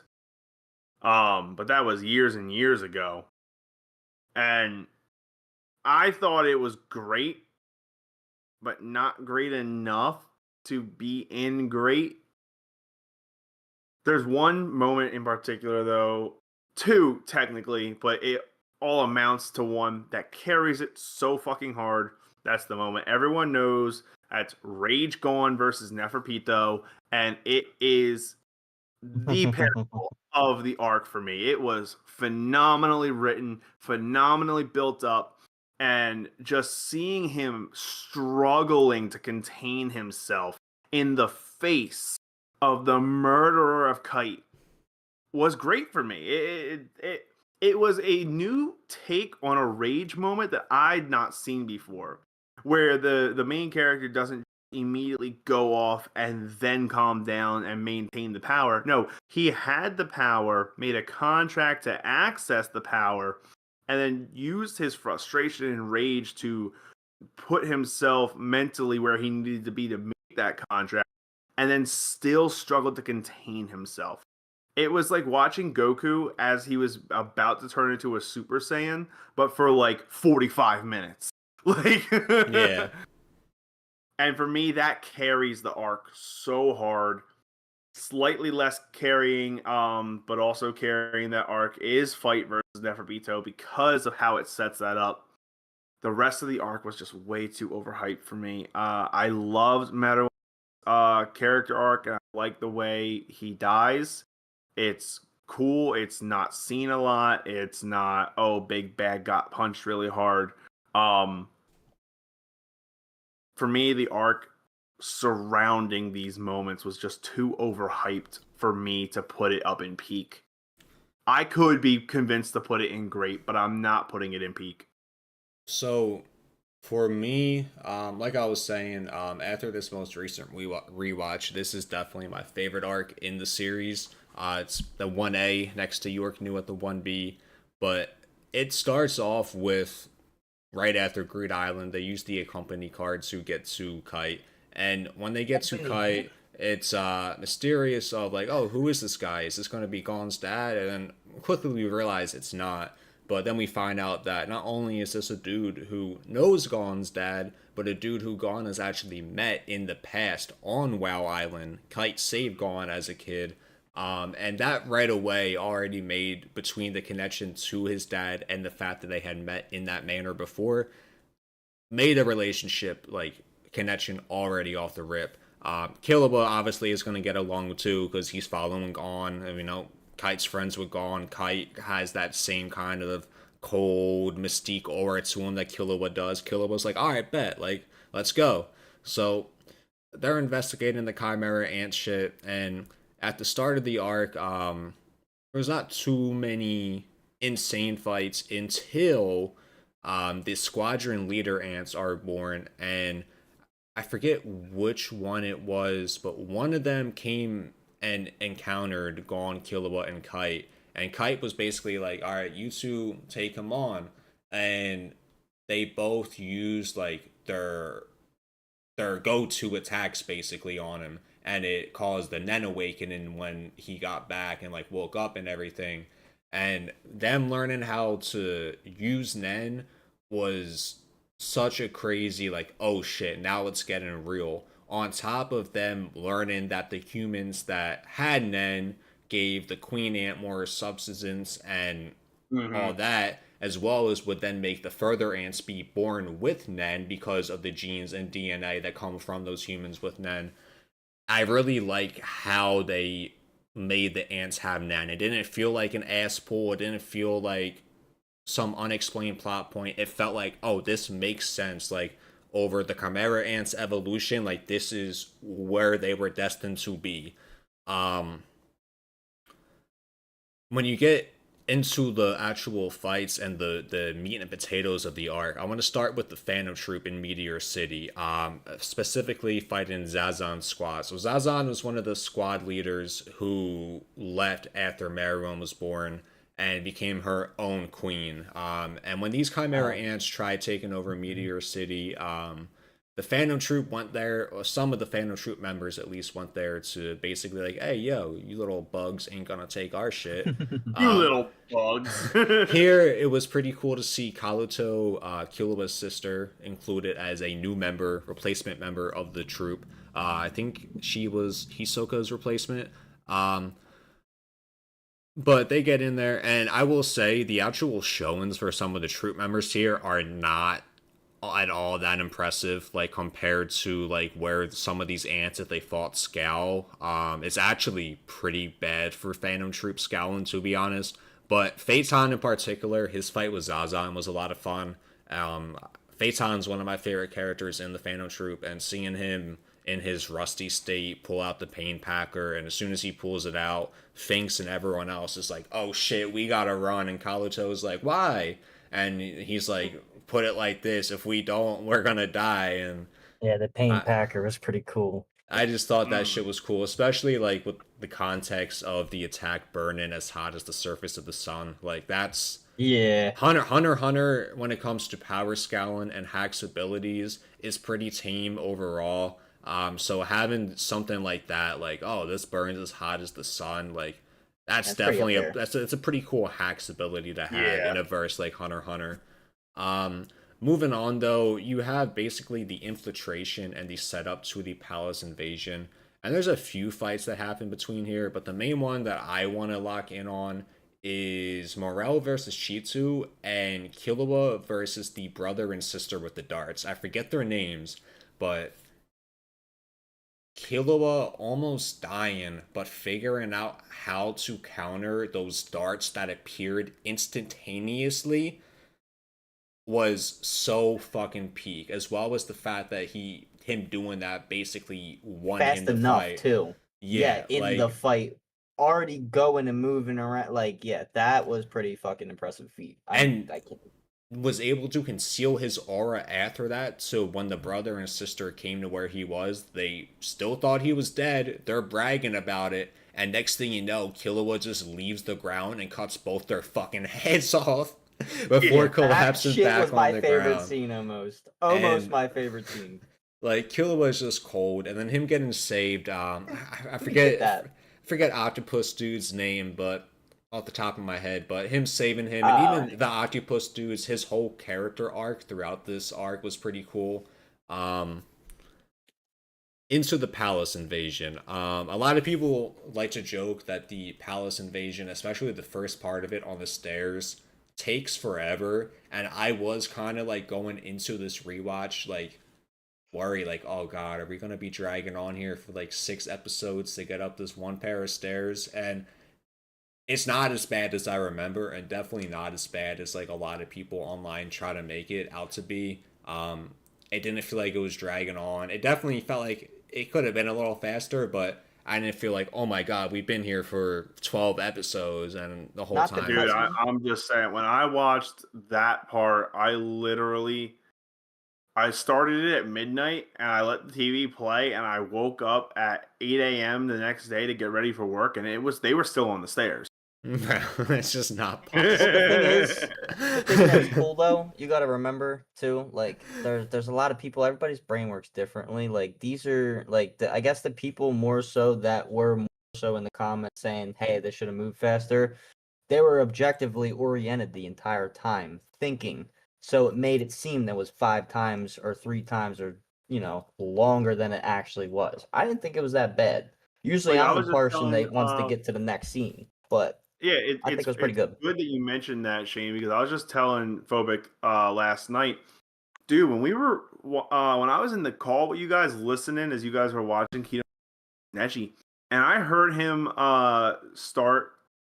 I knew what the scene was because I remember like the Right. tone You shift know what and the everything. auditory is. Right. Yeah, I when he started talking about like not being able to dodge the fucking next arrow and being able having to take the hit, I knew exactly where you guys were, and we're already here. Like I've been in call with you guys for 40 minutes, and we're already here. Bro, we pump them out. Well, We so see that an is Like I intro. was like, how the fuck did we get there that fast? on that note, before we get back into the topic, I will say the Sasuke retrieval arc as a whole has been a lot faster paced than I remember. Um, It is going pretty quick. But like when but I was a kid watching those fights, I felt like they were like 6 episodes long and like, mhm. all Yeah, you're a super kid. dramatic, intense, and like, oh my god, it's gonna happen. Like, The world's like this when you're a kid. The world gets like this when you're a human. Well, not a human, an adult, but it's just like time flies when you're having fun. Bro, days felt like they were 2 days long when I was a kid. Nowadays, I'm like, can we slow the fuck down here so I can yeah, I'm go like, home and and enjoy two I'm hours? like, holy shit! Like, I just woke up and it's time to go to sleep. Right. um, further into the invasion, I mean, you have a few little fights like Morel versus Shiapoof, Knuckle and shit, what's his name? Knuckle and Knife versus Yuppie, and then Killua showing up at the end of that and showing his lightning shit, and Yuppie still being like, God yeah, like Steelers. that's Yeah. fucking me up, but like I'm still standing like pretty undamaged and everything. The actual like bro, bro, I remember how I Netero, reacted. Netero and Zeno, Netero and Zeno, their invasion from the sky between Zeno's dragon attack and Pito flying right at Netero, and I love the narrator like in the brief second that had elapsed between Netero winding up the attack with the Buddha statue and hidden. Netero, like Pito swore that she could hear Netero say, "That's a bad move, little ant," like something like that, like just some cold Yeah, yeah, shit, yeah. He and said then something exactly like that. smacks her fucking miles or kilometers, one of the two, away from the palace. She has to do some crazy shit to catch herself and get back. But the One of actual my favorite scene, parts of those like couple moments was when Netero looks at Gon and he just yeah, yeah. I was actually low key geeking when I saw it. I was like, this cocky motherfucker. Like, he knows. um, shit. What was I gonna say? And then the dragon attack from Zeno ended up hitting Komogi and hurting her pretty bad. So Pito has to save her. Meruem gets him in there, or gets her in there, blah, blah, blah. And when Netero and Zeno walk into the room Meruem's in, and they first, like, encounter his end for the first time, bro, they were shook. Like, visibly fucking shook. So they have a little bit of talking, and it's at this point where you start to realize that Komogi's really been rubbing off on Meruem and his mentality as a whole. He's starting to become a lot more human than Ant, and Netero and Zeno start to realize this as well. So when Netero and Meruem go to actually fight, I think a really important thing to highlight here is Meruem realistically could have won the fight pretty quickly. The main Yeah. thing is he wanted to learn what his name was, and that was kind of why like he didn't just straight up kill Netero the first time he ripped his arm off, and or his leg off, whichever one he ripped off first, instead of just straight up ripping off his head. He wanted to learn what his name was. I believe it was his right arm. And Netero, even like going into it knowing that he's probably going to lose with bringing the rose with him and all that, like I love how it shows Meruem and him starting to come to grasp with his humanity and the human feelings that come alongside it, and the malice and the hate that the human race like holds like a lot of.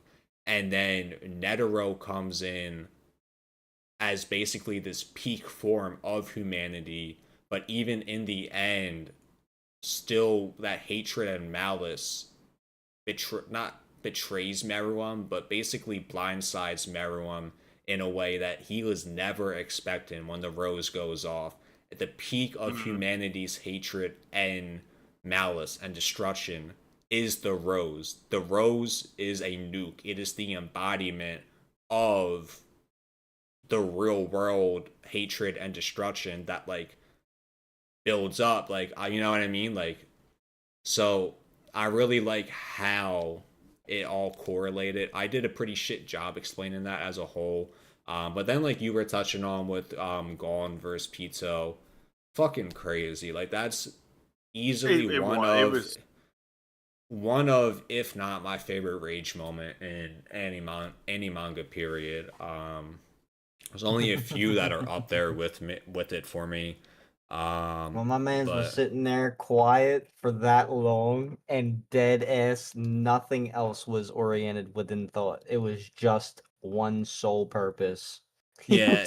Gone even before he went into that like crazy adult state. That was killer. He was cold throughout the entire palace invasion. He was calling all the shots. When he got into that room with Pito, like he was even talking to shit to Killua. Like Killua was like, bro, yeah, remember he came in, yeah. Like, bro, Gon was really gone. Gon would have Dan, I forget his name again. Big guy, white hair, smoking pipe weapon. Morale. Yeah, Gon would have not just killed that guy with his rock, he would have eviscerated him. Oh, bro, he would have evaporated. He would have turned him into a donut. No, bro, we're going past that. He like atomized. Past evaporation. Gon would have split his atoms. He's literally gonna turn him into a donut on some Toji shit. Yeah, nah, yeah. So Tom, I can hear why or where your stance is. I do feel like if you were to rewatch the series, you'd probably feel a little differently about it. But maybe. So where you putting it? Where do you think we should put it? I can settle on great. I'm not. Our last three are peak. You're not going to get me to agree with peak just yet. Maybe on a rewatch, but not yet. What? What do you want to rewatch now? All right. So last but certainly not least, we have the Chairman election arc. This is a kind of like how Shane was saying, another one that I kind of view as pretty peak. I don't view it as better than the Chimera Ants this one arc made me personally, emotional. But this one, this one does get a little emotional. This and Chimera Ant made me emotional. Like, hit home. Oh, that's another thing with Chimera Ant's arc that I didn't touch on is like Meruem's whole wrap up. I know you touched on it briefly, Tom, but his death, especially with Komugi, like there with him, just like chef's fucking kiss. Bro, that was a really good and emotional ending for both of those characters, especially because of like what you said. Like she was teaching him how to be human. And he was more human than Ant at the time he died. 100%. And that's all learned from a base game. Netero even said that like I need to take care of this before he starts to sway me over. Like Netero straight up said something along those lines when Meruem started talking. Dude, that's what Netero was talking about. Like he knew how to talk to people. Like even when he was like just fully Ant minded, he knew how to talk to people. He knew how to sway people to his side. Bro was the Starscream of Hunter x Hunter. Like, And a lot of people in the Hunter x Hunter community might not like this take, but it's something I would have to get in a whole nother thing in terms of my arguments. But Prime Netero or old Netero, the difference would not have mattered. Netero still would have lost that fight. Anyway, But how 100%. people are gonna have problem with that? Because I mean, if we want to be honest here, Miriam's full power was not fucking distributed.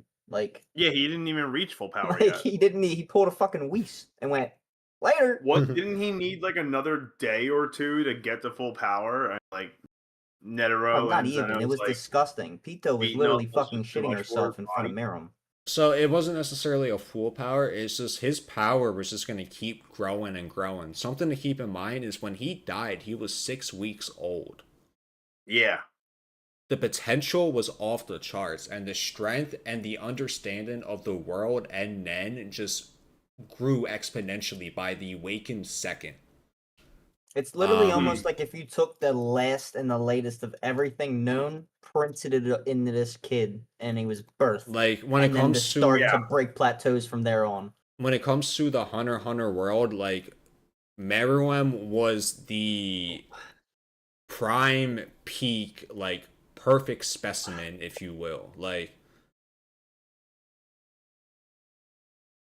Yeah, Ant hardened Yeah. thorax as a body, also great powers. But you're absolutely right. Hive mind. Netero would have been so the chairman Not to hate on election Netero. is another arc that I would want to put in P, but since I don't have it over Chimera Ant, I don't know if I can. But so here's the thing. Let's start from the bottom, I That's guess. the beauty of having three people ranking these arcs together is that The last three belong you in could peak. get swayed by two of our arguments or The like last three like, belong in peak. Listen, So- this one. Oof, I go ahead. can't put this at peak where I want, so get it the fuck out of here. I really like Killua being basically the main character of this arc. It's one of the things I really like about Hunter x Hunter is how, yes, Gon might be the main character, but there's really four main characters of Hunter x Hunter, and that is It gives Gon, it gives Killua, each of the main Leorio, cast their Kurapika. moments. Yeah. So Killua going back to his family and it being revealed that there's another Zoldyck sibling in Alika slash Nanika, and then Nanika. finding out what exactly Alika slash Nanika is insane. So I'm going off the top of my head here, so I might not get it 100% right, but basically Nanika is going to ask you three things. There's going to be three commands. You had to do those commands. If you refuse to do a command 3 times, then you and your closest loved one dies. If you do all three of the commands, Nanika will grant a wish to you. And whatever the intensity of that wish is will then carry over into the next three commands that go to the next person in terms of how severe or how possibly gruesome those commands are. And the other thing is when someone doesn't follow the commands and that death thing happens, it resets the intensity.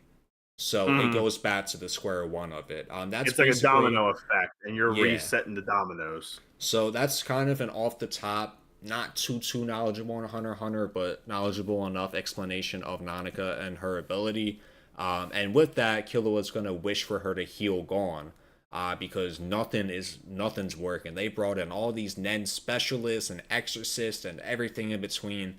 Nothing's working. My boy is comatose. His body looks worse than Meruem's did after the rose. Like, it's rough. Yeah.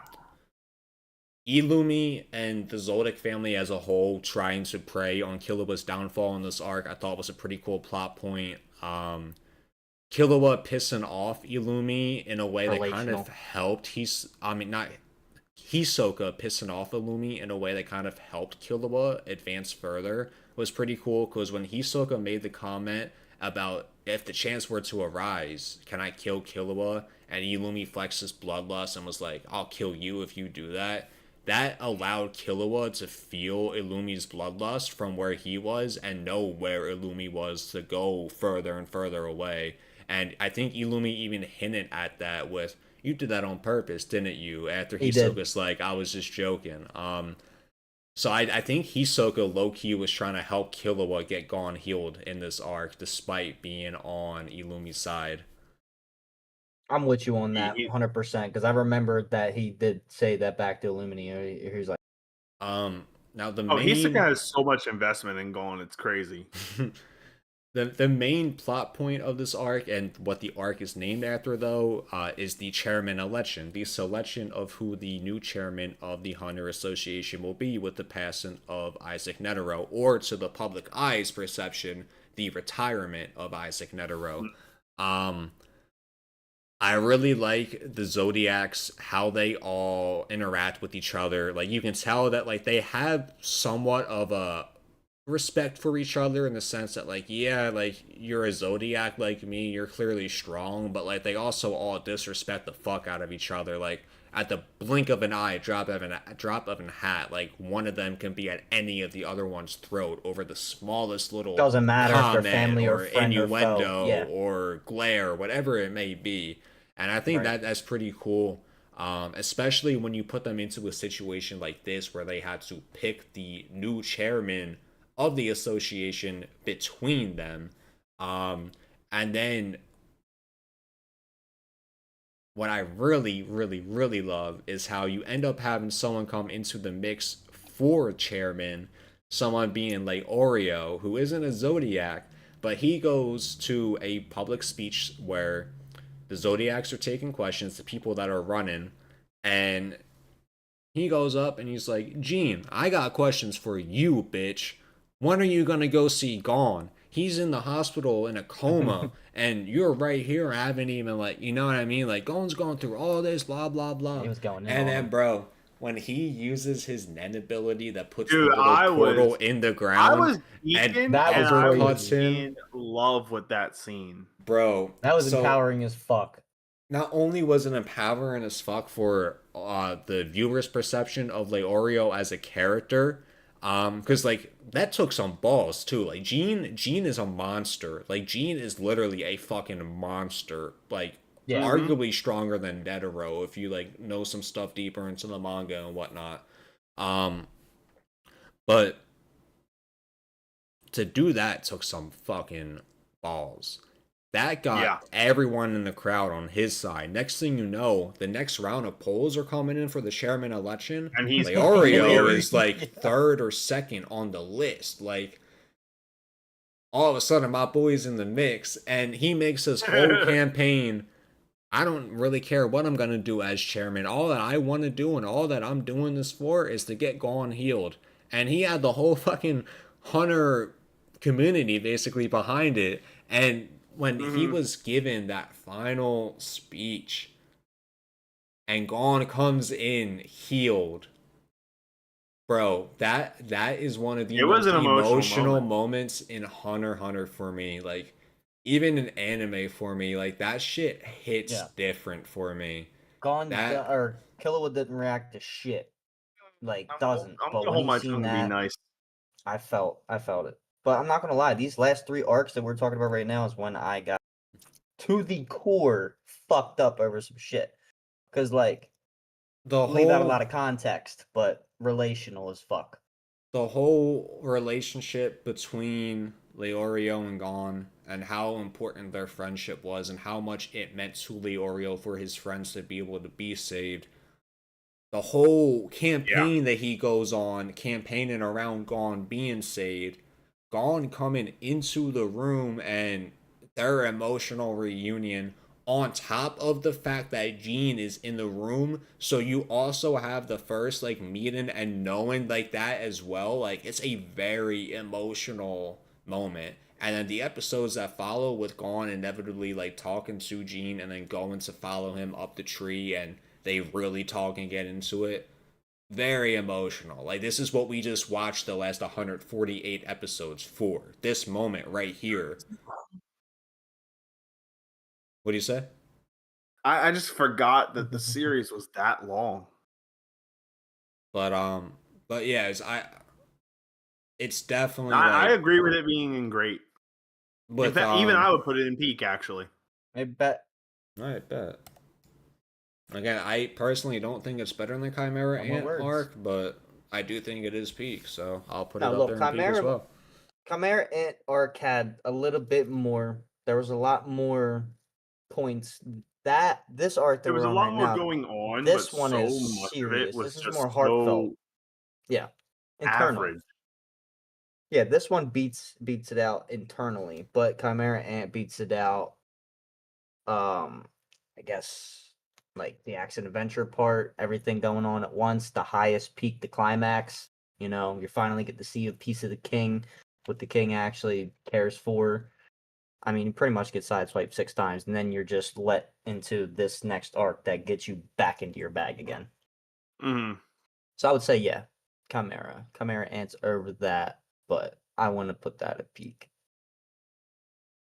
No, So yeah, I've got chairman election over Chimera Ant all day.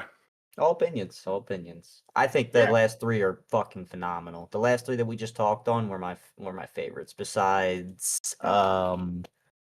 the exam.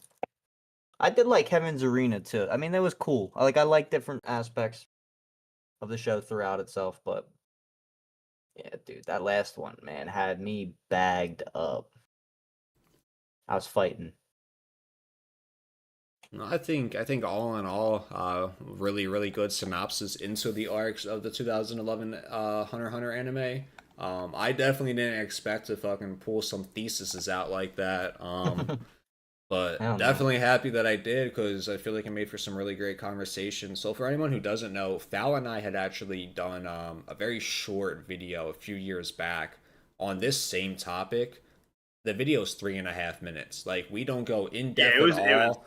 We literally just like talk about this arc here, this arc here, this arc here, and that is it. I'm pretty that sure simple back then. Like we just two both finished it and yeah, two just minutes fresh of on the both three of and our a minds. half We didn't need to talk about it to each other and then 2 of the 3.5 minutes of the video is probably us shitting on Greed Island. Like, yeah. Yeah.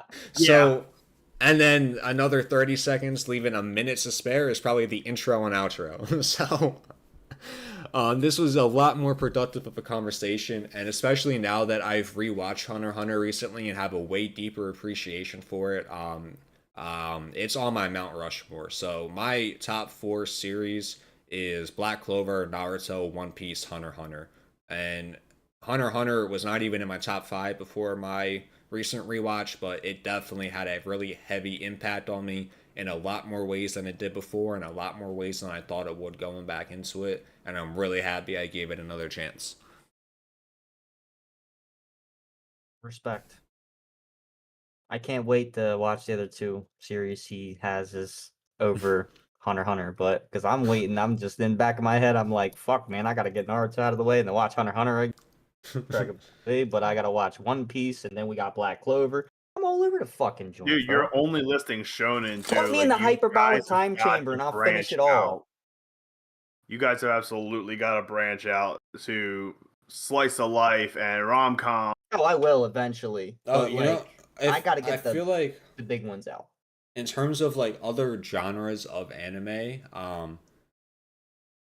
one that I probably want to show Shane before we both got into like new genres and series as a whole would be Vinland Saga, because that's a sign-in, and that's Okay. very good. Vinland Saga is very good. So Shane, sign-in is same concept as Shonen, just intended for more mature audiences. So it's like Yeah. Right. This is what I target Where want to watch. shonen is audience. Yeah. directed at teenagers and young adults, sign-in is more like, So hey, you're hitting 30 now. Yeah, it's like nah.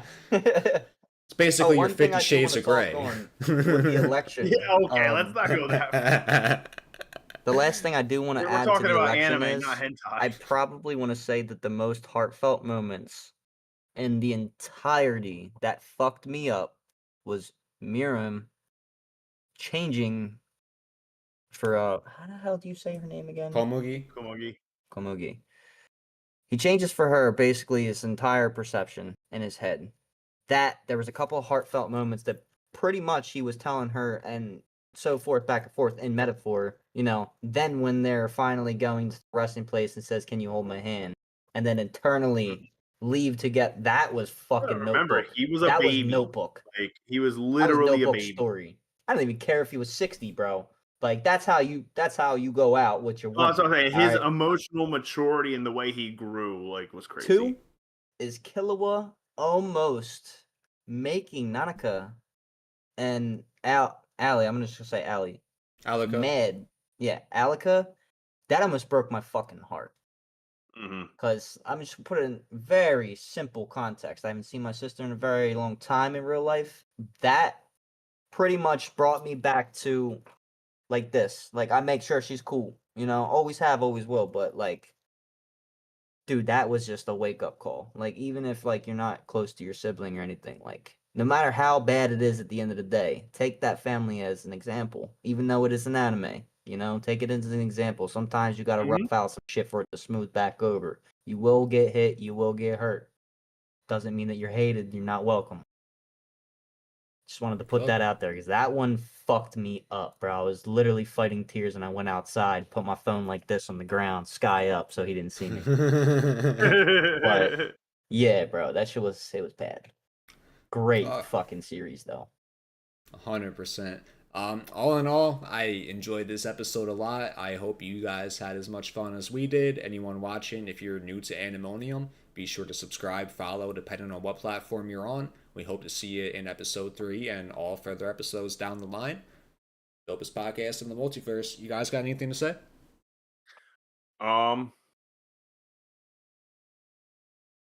Don season 2, for anyone who's catching up, is wrapping up its final arc of the season. So now's a good time to get caught up. Indeed. Yeah. Any questions, ideas, segments, anything like that? If you guys want to start your own poll in the comment section and get anything going, idea-wise, please let us know. We're always open to criticism. Man, Stan is killing it over here. I can't wait till episode 3, and then hopefully we got a whole lot more shit to talk for you guys the next time. We're going to get segment packed. Yep. We will resume the next 5 that will be able to defeat Goku in the next one. Yeah.